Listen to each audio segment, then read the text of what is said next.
Lectura del Santo Evangelio según San Lucas. Un sábado Jesús entró a comer en casa de uno de los principales fariseos. Ellos lo observaban atentamente y al notar cómo los invitados buscaban los primeros puestos, les dijo esta parábola: si te invitan a un banquete de bodas, no te coloques en el primer lugar, porque puede suceder que hayas sido invitado a otra persona más importante que tú, y cuando llegue el que los invitó a los dos, tenga que decirte: déjale el sitio, y así, lleno de vergüenza, tengas que ponerte en el último lugar.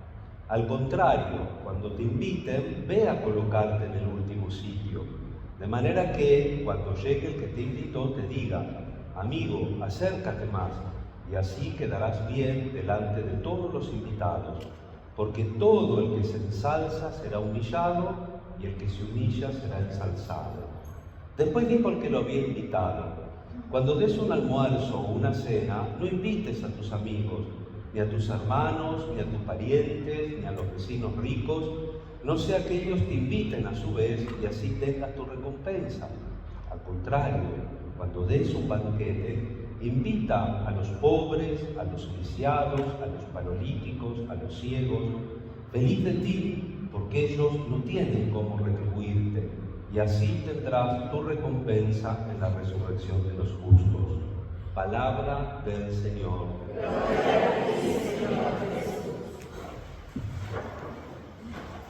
Queridos hermanos, el Evangelio de hoy nos sitúa en una escena muy humana y cotidiana, una comida en casa de un fariseo. Jesús observa cómo los invitados buscan los primeros lugares y a partir de allí ofrece una enseñanza, dos enseñanzas que van mucho más allá de las reglas de urbanidad.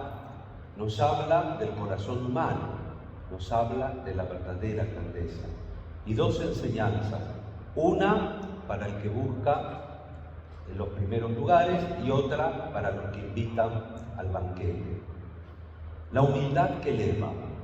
La primera lectura del libro del Eclesiástico nos recordaba: hijo mío, haz todo con humildad y serás más amado que un benefactor. Jesús retoma esta misma idea y la ilumina con su propia vida. Aprendan de mí, que soy manso y humilde de corazón, decimos en esa lectura tan querida de Mateo 11, que la meditamos tantas veces cuando celebramos al Sagrado Corazón. Pero, ¿qué es la humildad? No se reduce a pedir disculpas ni a reconocer errores, aunque eso sea valioso.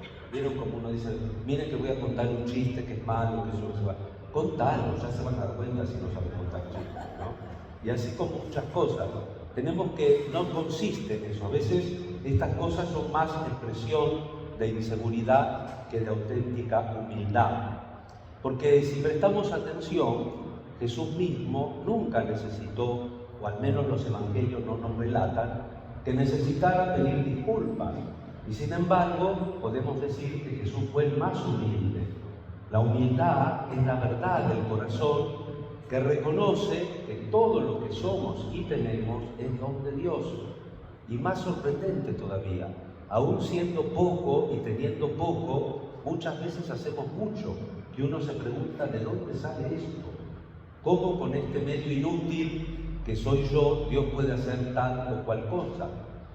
El humilde no se pone en el centro, sino que se sabe en relación, criatura amada, invitada por Dios misteriosamente a convivir con nosotros, con los cuales muchas veces no queremos convivir.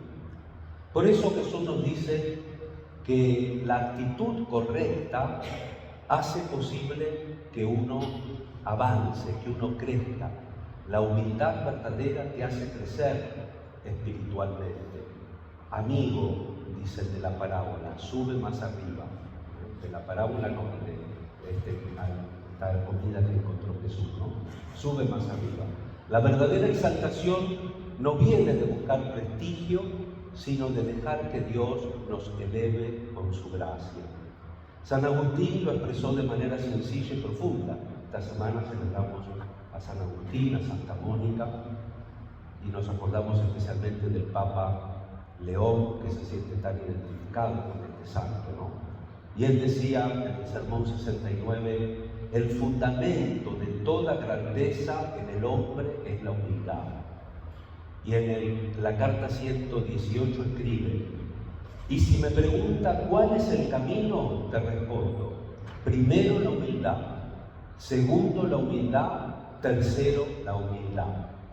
San Agustín nos recuerda que la humildad no es un adorno, sino la puerta de la vida cristiana. La hospitalidad que transforma. Entonces, la primera enseñanza para el que busca los primeros puestos es la humildad. La segunda enseñanza para el que invita es la hospitalidad. No se trata solo de ocupar un lugar en la mesa cuando uno es invitado o invita, sino de a quién invitamos y qué y por qué compartimos. Jesús es claro, no busques únicamente a los amigos, parientes o vecinos ricos que puedan devolverte el favor. La verdadera hospitalidad es gratuita y se abre a quienes no tienen cómo retribuir, a los pobres, a los lisiados, a los cojos, a los ciegos. En otras palabras, la hospitalidad evangélica no se limita a las personas con las que nos sentimos cómodos, interesantes o útiles. Se trata de abrir el corazón y la mesa a quienes necesitan de verdad, a los descartados de la sociedad. Por eso, cuando nosotros hace poco leíamos la parábola, del buen samaritano, la idea primero que nos queda a nosotros es ser como el buen samaritano, porque lógico, es bueno ayudar, le pone el vino en la herida, lo lleva a una posada, le paga el día, si debe algo cuando vuelvo te lo pago. Esto nos gusta a nosotros, pero la enseñanza de Jesús tiene un matiz más fuerte todavía, porque el maestro de la ley le pregunta, ¿quién es mi prójimo? Y entonces la respuesta después de la parábola, ¿quién es el prójimo del que estaba tirado en el camino? El samaritano. Entonces, ¿quién es tu prójimo? El que no querés, el enemigo, porque los samaritanos eran enemigos de los judíos. Los maestros de la ley, bien habidos, no se juntaban con los samaritanos. Y la respuesta de Jesús dice, ese es tu prójimo. Qué manía la de Jesús de meter el dedo en la llaga, ¿no? Pero bueno, no podemos cambiar la palabra de Dios, es así. Aquí encontramos entonces en este segundo punto la parte del mensaje que el discípulo de Cristo no mide sus relaciones por el interés, sino por el amor gratuito. Así imitamos a Dios que nos amó primero sin esperar nada a cambio de nosotros. ¿Quién es el modelo de todo esto? Solo Cristo. El Papa Benedicto XVI comentaba este pasaje con estas palabras luminosas. Al final de la parábola, Jesús sugiere, decía el Papa Benedicto, invitar a las personas más pobres y marginadas que no tienen modo de devolver el favor para que el don sea gratuito. La verdadera recompensa la dará al final Dios, quien gobierna el mundo. Nosotros le ofrecemos nuestro servicio, solo en lo que podamos y mientras Él nos dé fuerza. Una vez más, continúa Benedicto, vemos a Cristo como modelo de humildad y gratuidad. De Él aprendemos la paciencia en las tentaciones, la mansedumbre en las ofensas, la obediencia a Dios en el dolor, a la espera de que aquel que nos ha invitado nos diga, amigo, sube más arriba. Lo decía en el Ángelus del 29 de agosto del año 2010. Y lo demostró con su vida. Cuando se sintió con poca fuerza, se retiró, Dios le concedió como 10 años más, porque, como él dice, servir hasta que perdamos y mientras Él nos dé fuerza, en donde estemos. El camino de Jesús nos enseña dos grandes actitudes que van de la mano. La humildad, que es la verdad de sabernos pequeños ante Dios y dejar que Él nos eleve. La hospitalidad, que es el amor gratuito, que no calcula el beneficio, sino que acoge al necesitado. Que María, la Virgen, nuestra Madre de la Atalaya Milagrosa, la humilde sierva del Señor, nos enseñe a vivir así, humildes ante Dios, generosos con los hermanos, seguros de que el Señor mismo nos verá un día, si hacemos el esfuerzo. Amigo, sube más arriba. Amén. Creo en Dios, Padre Todopoderoso, Creador